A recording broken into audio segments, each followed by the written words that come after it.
Care to chat? Hello and welcome to our podcast from the Northern Ireland Social Care Council.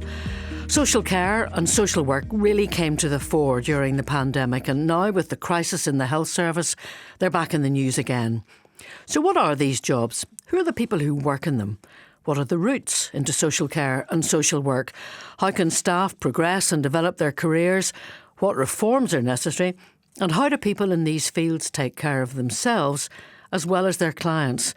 Lots of topics there, aren't there? And this time, we're looking to the future. Attracting young people into social care is crucial. There are lots of other opportunities at the moment. So how to get young people into this vital area? Well, the Prince's Trust and the Social Care Council have been working on a pilot scheme. Let's hear more about it. With me round the table, we have Issadin Ahmed. He's been offered a position with Praxis. He's an asylum seeker from Somalia. He's 28, and it's a real pleasure to have you here, Issadin. Also with me, Paul Rooney, professional advisor with the Social Care Council, and Deirdre Gallagher, who's youth development lead with the Prince's Trust. And thanks all of you for coming in today. Paul, maybe if we could kick off with you. Maybe our listeners have heard you on some of our previous podcasts and they'll certainly recognise your voice. Why is it important to get young people into social care and to have that diverse workforce? Well, Wendy, we've been working quite hard over the last number of years to make social care an attractive career for young people. There's a lot of reform work ongoing. We need to ensure and articulate the value of social care to society and encourage young people in. We have an ageing population. We have a range of very complex individuals who want to remain in their own communities, and we need a robust infrastructure for the future. We have significant numbers of people living longer with much more complex problems who require support. So it's a wonderful career because it covers all types of programs of care, from learning disability to sensory services to older people to mental health to offenders, homelessness, etc. So it's a great range of work available, a great career. Young people are a very valuable asset, and we need to attract them into the future. We have a growing need to develop the social care workforce, and we've had a lot of campaigns around that, and we'll continue to do so to ensure that we attract the next generation of social care workers. So, Deirdre, where do the Prince's Trust fit into this? Tell us a bit about what the Prince's Trust do and a bit about this whole project. Well, the project came along because there is a real need for young people to avail of employment. I'm the youth lead within the employment team, and I work with a great team of people with lots of experience and who come from youth worker social background. So with all the skills and the experience and the training, and led with our manager Claire Beattie, we have made that partnership with NISC to develop this pilot programme, and then engaging with the 4 organisations that came on board to offer the opportunity of jobs, which were Praxis, Mindwise, Larch and Cedar. So that was a great opportunity to engage with interested young people who actually need it to have that goal of employment, who maybe for different reasons, would have been through just COVID or not being able to get a job because maybe they lack experience. They can't get a job to get the experience. So this is where the partnership with ourselves come in and was so valuable. Because we had the skills, the experience, we have that relationship with young people. We work with young people through Northern Ireland wide, And, you know, it's bringing all of that together and offer out opportunities of work experience with those organisations. I think also we are an increasing diverse society in Northern Ireland. We need to encourage and welcome people from other ethnic backgrounds to come and work in not only social care but all of our services in Northern Ireland. We wouldn't have had the range of diversity in Northern Ireland 10, 15 years, and it's to be welcomed and supported. Issadin, that's where you come in, isn't it? Really, and it's terrific to have you here. And people can't see you obviously because we're just talking on the radio, so to speak. But you have the biggest smile I've seen all day, and it's just terrific to be able to hear a bit about your story. Why did you want to get involved with the Princess Trust and to get into this programme? First of all, my name is Issadin. I'm from Somalia. I'm 28 years old. Why get into the health and social care? Because to support people who is vulnerable, who need your support, and be there, that person to support and to learn more skills and to have a lot of knowledge, the support were needed from that health and social care. Now, you used the word support there a lot, and I hear that you're very good at supporting your friends and other young people who are asylum seekers as well. You've been able to give them a hand to help them to find their way through the whole process, which is very complicated, isn't it? Yes, because when I received my work permit, I had a difficult finding job. I did go so many agencies, and to get the job you are needed, so many places will require you to have experience 6 months and driving license. At least if you could work even, if you have having 3 month work even, it could help them to give you opportunity to get the job. But it wasn't there. It was first time starting the job to me, and I was struggling to get the job. But again, I tried to find how am I gonna get this job, and I find Princess Trust doing program which is called Get into the Health and Social Care. I applied that course and I received a letter welcoming, and I joined the group. Then they build my confidence on how to get the job. They support me all the skills I was needed, and I did 2 weeks placement with Praxis Care. And Praxis Care, the employees and the service users who were there, they were welcoming, and it was good time to work with them and have experience and knowledge about the work you are going to do and see what is the job you are going to do. And I wouldn't call it it's a job. It's like to leave your family. You stay home there, and you helping the service users and the way you would help your family, your brother or your sister and mother, maybe your father. That's the way you have to treat them. And well, that's why I enjoyed doing it, and it was very kind and helpful. And again, I requested a job. They accept me. They give me an interview opportunity. They interviewed me, and I was successful about the interview.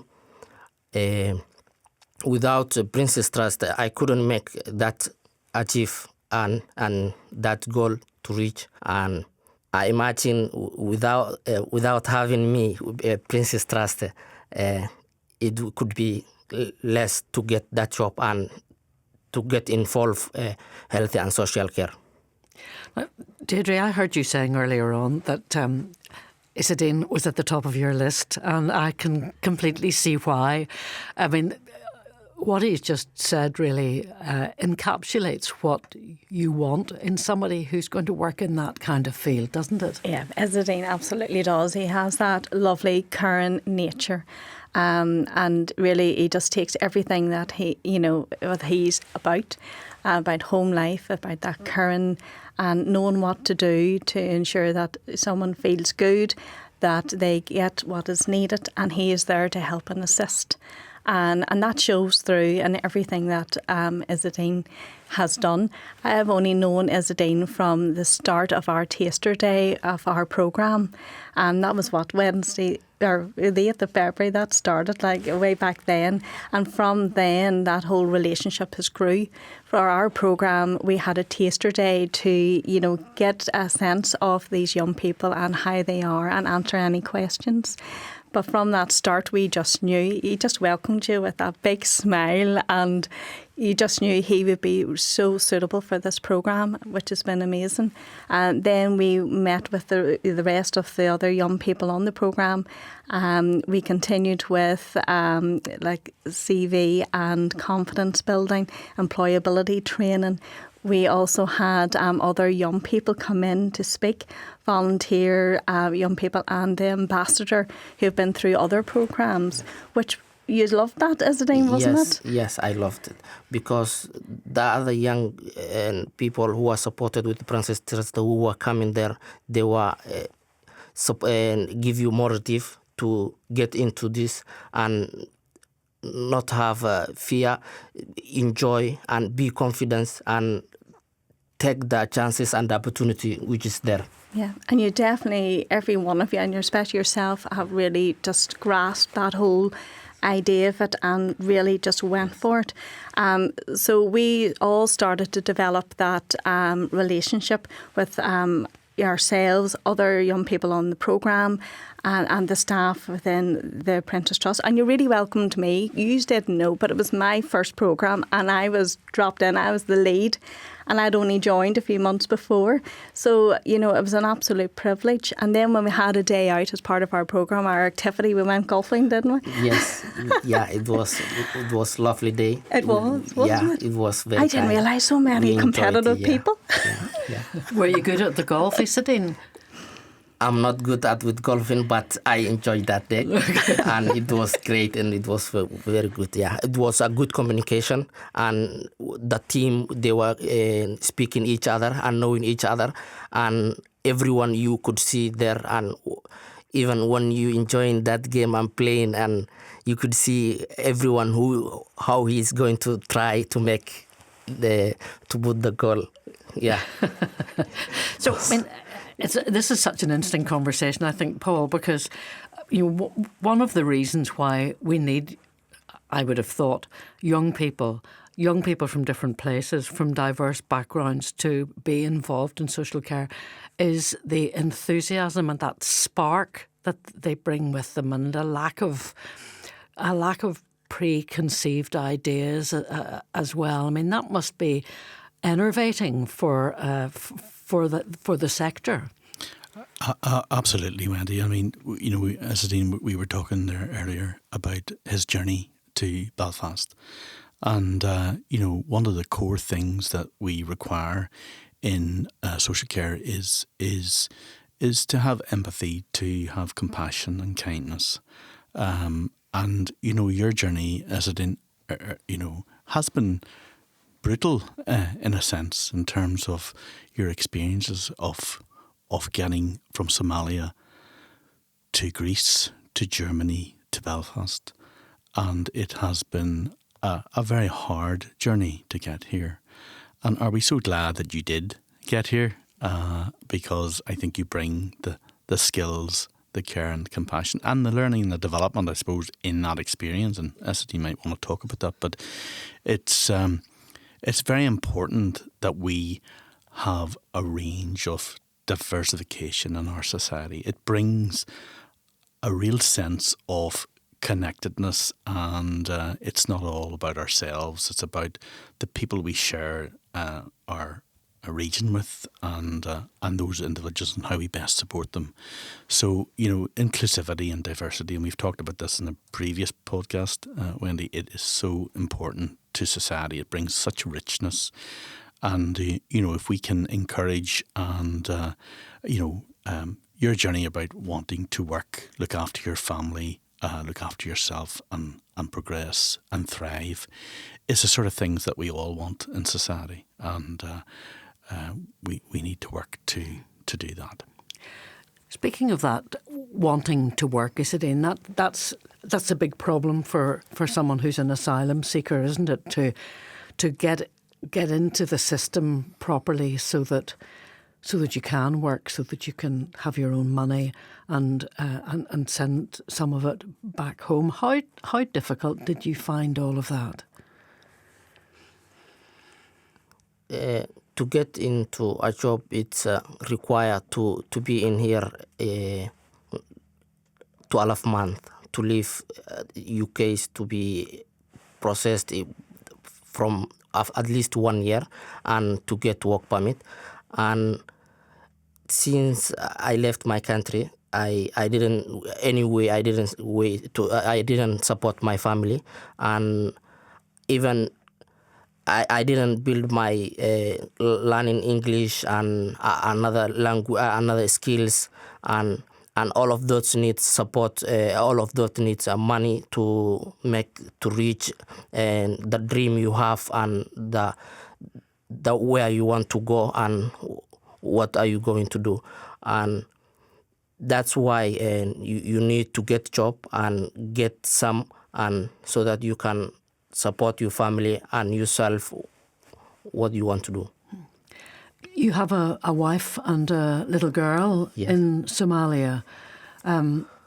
You must miss them and they must miss you. Do you hope that they might be able to come and join you here? In the future, yes, of course, because I left them there in a difficult situation, and I hope soon I will join them. That's what I'm hoping. Since I left my country, it's 4 years ago, and until now, I'm hoping one day we will join and we will be together, live in a safe place and good place.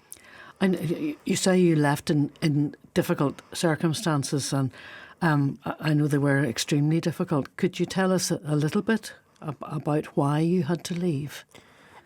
Why I had to leave is my country. There is a terrorist group, who kills people and who is danger, who terrorize people, and they involved with my family. They kill my family, my father and my brother, and they also threat to me. They will kill me, and they involve attacking me and they make even damage to me, and that's why I have to run my country to find a safe place to live, and so that to stay safe.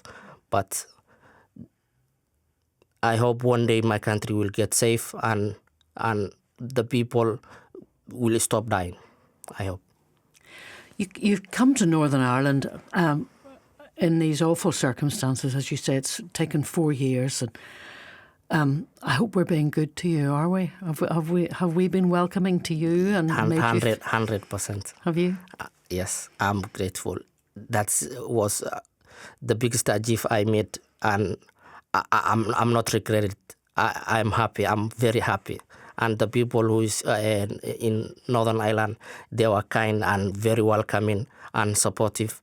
And I cannot imagine. I cannot even gather in few words. They are 100% great. You've got your thumbs up there too. Yeah. Deirdre, I mean, the work that you're doing in the Prince's Trust with young people like Issadin and others who have come in various different circumstances from various other parts of the world, and also young people from Northern Ireland who find it very difficult to get into work, and who maybe, one of the things that I've said is that there are lots of other opportunities. But for some young people, there aren't, are there? So, I mean, that makes the work that you do so much more important, doesn't it? Well, I think so. I think here at the Prince's Trust, we are a gateway.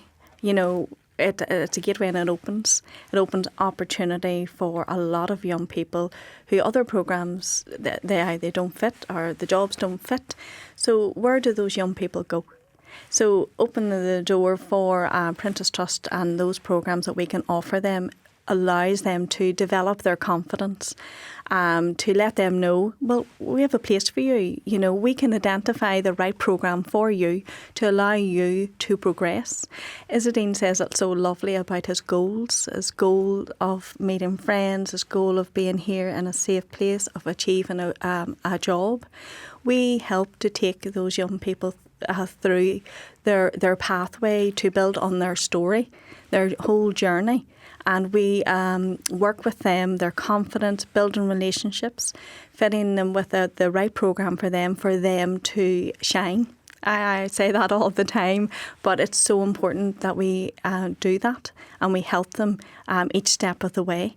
We look at looking at goals that are very achievable for them, so small, achievable goals. Like you'll remember me talking about that through the programme. You know, those wee steps to get to the job that they need or they're aspiring to, whatever it is, even if it's confident, meeting new friends, because that's the difficulty. With COVID, we're all coming out of it, but there's still a lot of work to be done. Everything's different. It's not so easy to make friends. It's not so easy to step out the door and come into a programme with all these strangers. You know, a strange organisation to them, people they don't know. They don't always have a friend to go with, you know. So, and even young people coming from different countries, how daunting. But look at Issadin's story. You know, it is an amazing journey, and we are so delighted that Issadin has achieved his goal of a job. But there's so many young people that we're working with that we're welcoming and supportive, and we are helping to achieve that journey. On our programmes, you know, we're given that opportunity to take part in activities, build CV and employability skills for organisations to see and let them shine with them and how good they would be for that organisation. Sometimes it doesn't happen the first time, but we're the safety net. We will still work with those young people who maybe aren't successful in the first interview. And let's face it, we all get nervous in the first interview and it doesn't always work. Second interview, oh wow, what a difference, you've got it. On our programme, it was such a successful programme, but not all young people were placed. And that could have just been down to nerves, it could have just been down to some inexperience or whatever. However, we have another plan. If there's another programme there, we direct. And on this occasion, there was a Get Hard with Inspire. And there were, you know, several young people who didn't get on this programme along with Issadin, who actually went on to that programme and achieved their goals, which was amazing. And again, from diverse backgrounds. We work with the young people up to 6 months.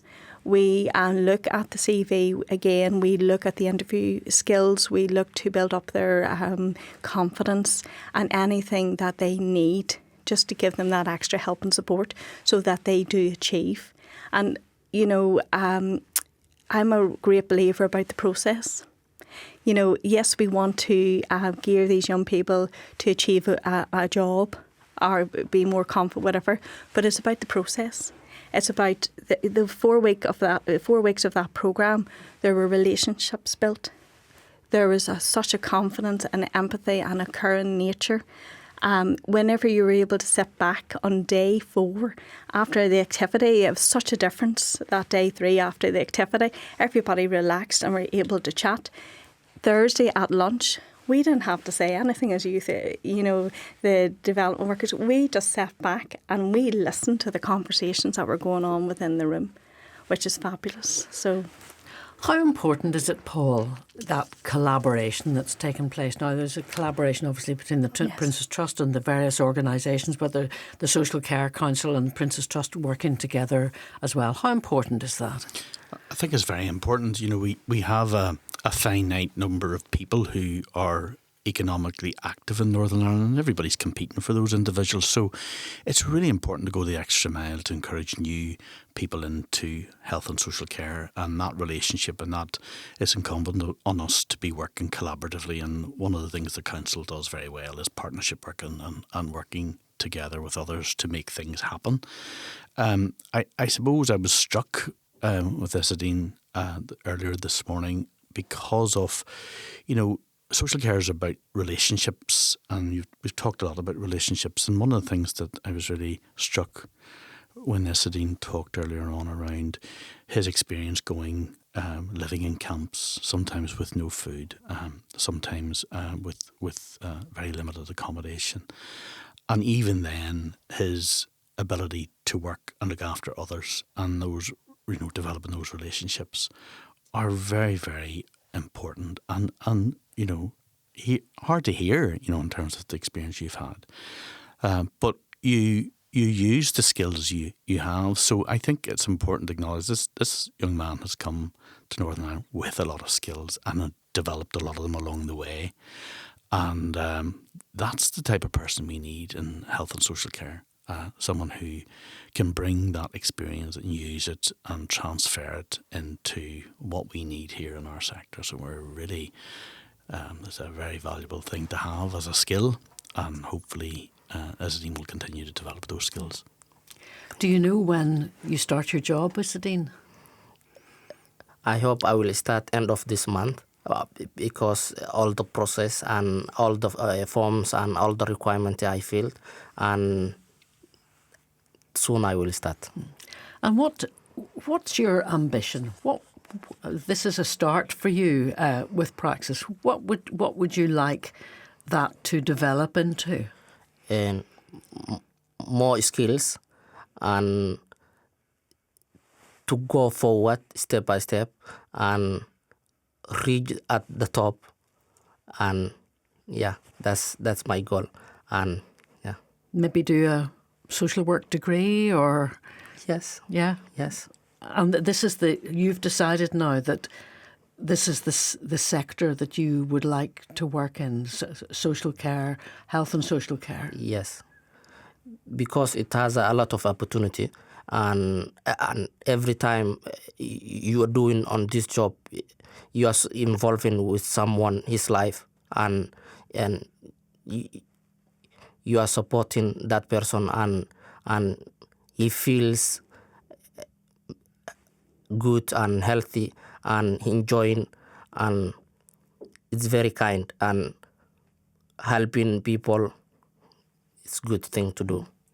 And Paul mentioned the fact that you had helped people throughout your difficult journey to get to Northern Ireland. You volunteered in the camp that you lived in, and yes, you volunteered at different steps along the way. Yes. Why did you think that was important to do?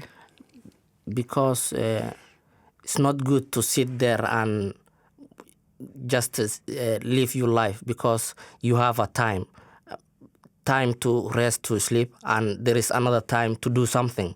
Why not helping people and supporting with your time, and involve with that support, and make your day and get back to rest, and then the other day come back and help people and support, and that makes you active and enjoying. And the day you do something different and support people, it will encourage you to do so, and it builds you motivation, and you healthy and everything. And you come back with something. You won't come back with nothing, because you help people, and that person is grateful, and he is happy seeing that, and that person seeing you helping him. It's a great, and it makes you keep going doing that. So it kept you going too. Yes. Yeah. Yes. Deirdre, for young people who might want to get involved, what do they do? How do they get in touch? Well, we're great here in Northern Ireland, of the sector of Apprentice Trust, that we have an engagement team. So any programme that is going to be coming up now is advertised on Facebook, and or through our partnerships with the Job Centre and youth and community groups, we email out and let them all know what we're doing. Those young people then just simply lift the phone up and give us a ring, give us your details, let us know what you're interested in, and then the engagement team just start having that conversation, and then they're passed to the programme leads within each of the programmes, and then we have a conversation with them just to tap in and see what they're interested in, making sure they're a really good fit for the programme, and then we invite them to a taster day. The taster day is great for any of the programmes. As I don't think you'll agree with that.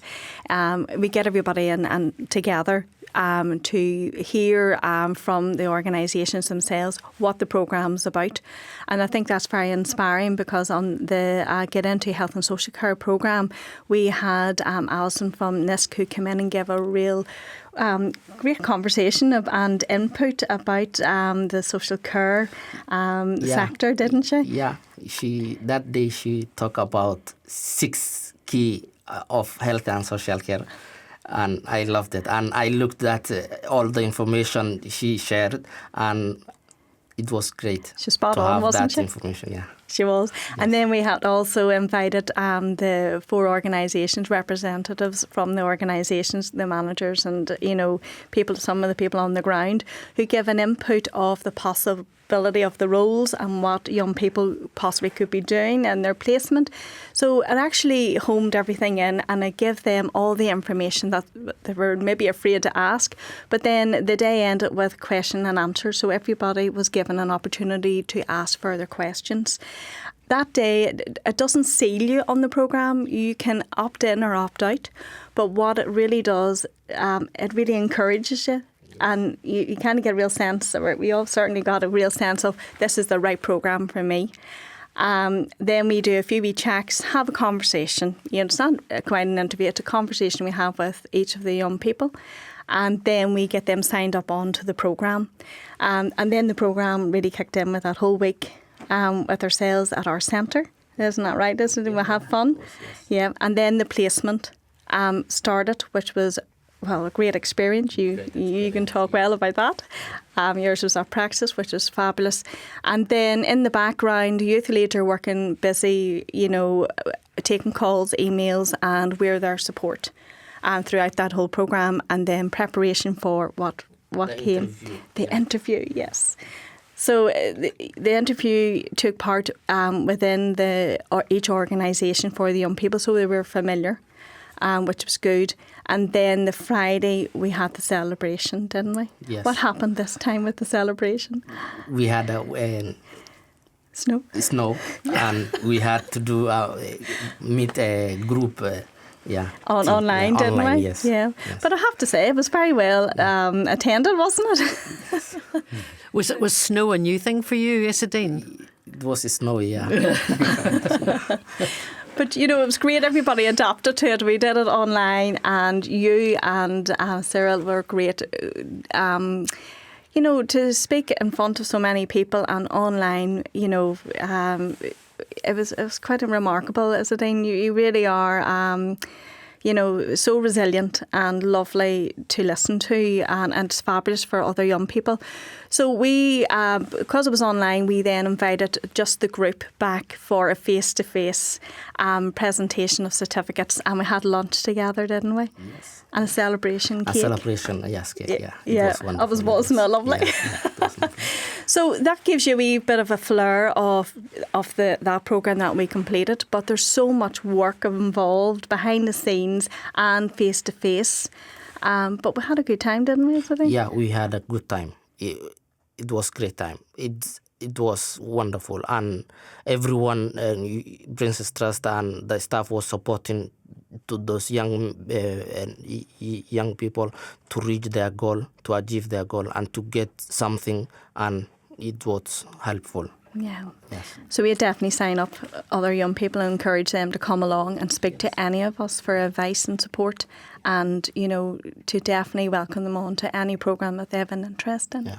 Anyone who is out there looking help, and go to the Princess Trust, and you have nothing to lose, and you have a lot to gain.